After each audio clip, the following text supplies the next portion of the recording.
What's up everybody, welcome back to Me Ted Gaming. My name is Roland, this is the best channel that nobody watches except a few special people like yourselves, and today we're gonna be talking about Lords of the Fallen. Lords of the Fallen was released in October 2014 and is one of the first Souls-like games to come out and try to recapture the magic that for some, Dark Souls was and still is. Now, before I dive into anything, I have to be honest with you guys and tell you that I did not finish any of the Dark Souls games. I've played the first one for around 10 hours.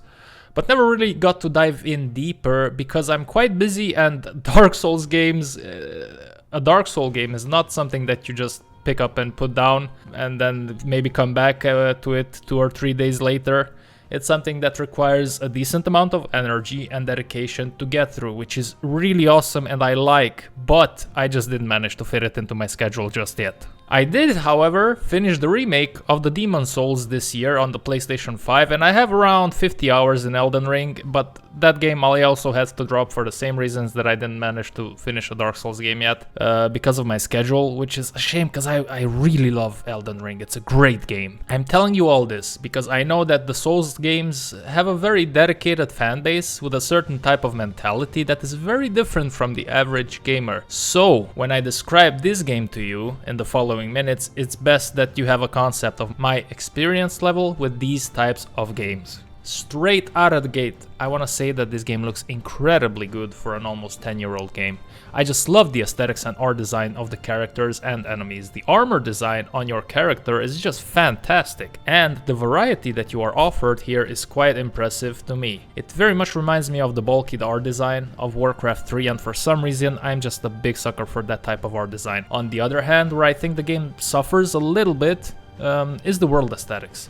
After a while playing the game, honestly everything looks the same. Diversity is not quite its strong point, and because the map is quite small, once you unlock most of the paths, it can get a little bit repetitive and feel like a low-budget game. Despite all that, I really liked the way the whole map is connected through secret paths and unlockable gates and doors. That's what a lot of the times amazed me in Souls-like games that I've played. The way the developers managed to connect the world in which you tried your best not to die is quite impressive, and on that front, I can say that Lords of the Fallen it does quite a good job. I very much enjoyed to explore the world and find every path in order to move around easier once I inevitably die.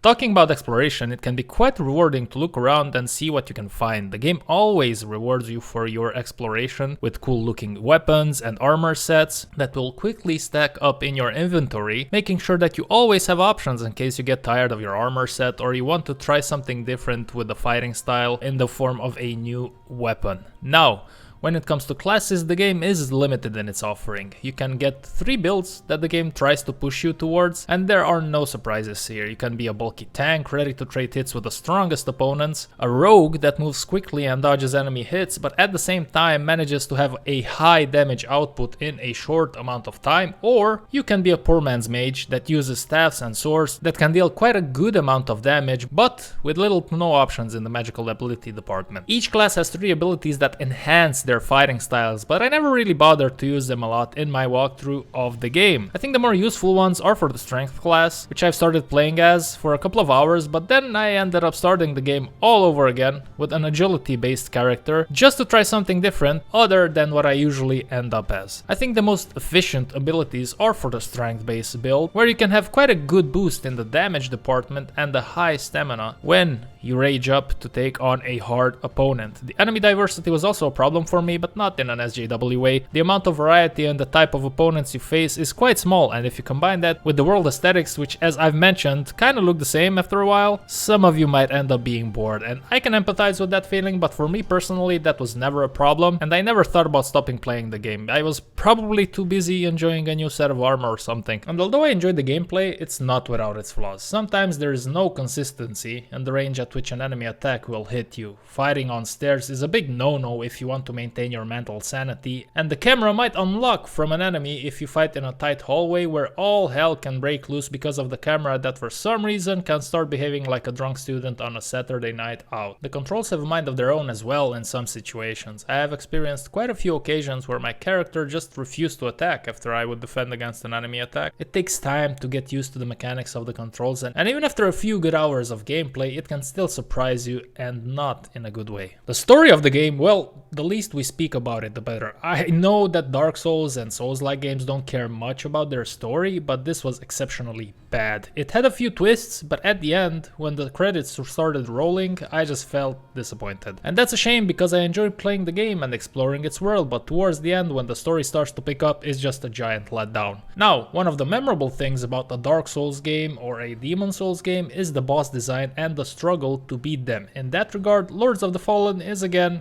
quite disappointing. Me, as an amateur Souls-like gamer, never really had to sweat to beat a boss. That might be because in the first half of the game I started grinding a little bit. The bosses were quite easy to get by. They usually have a very limited amount of moves which can be easily studied and then exploited. The one thing about this game that I really don't know how to feel about is the main character that you play as, Harkin. He looks great. I actually think the game takes a little bit of an inspiration from the Viking series main character Ragnar. But the moment he opens his mouth, things get confusing. I don't know if it's the voice actors or just the material that they had to work with in the form of the writing team, but he is kind of a potato.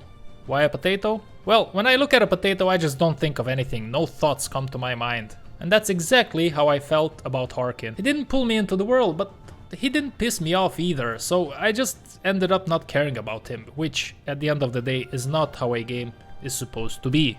Talking about the voice acting, it's overall quite a below average experience, with the NPCs feeling like they are bored out of their minds and just want to say their line and disappear into their horizon. Also, the NPCs have aged quite poorly aesthetically. When I started working on this video, I was quite optimistic about this game and my experience with it, but writing down the script for this one, I realized there are far more bad things to say about it than good ones. And yet still, when everything is said and done, for some reason I feel like I enjoyed the experience that this game offered me. It did help me get immersed for a couple of hours here and there, and it made me forget about my day-to-day responsibilities and headaches, and for that I am quite grateful. I think the aesthetics of the character just blew me away, more than anything for a game that is quite old at this point in time.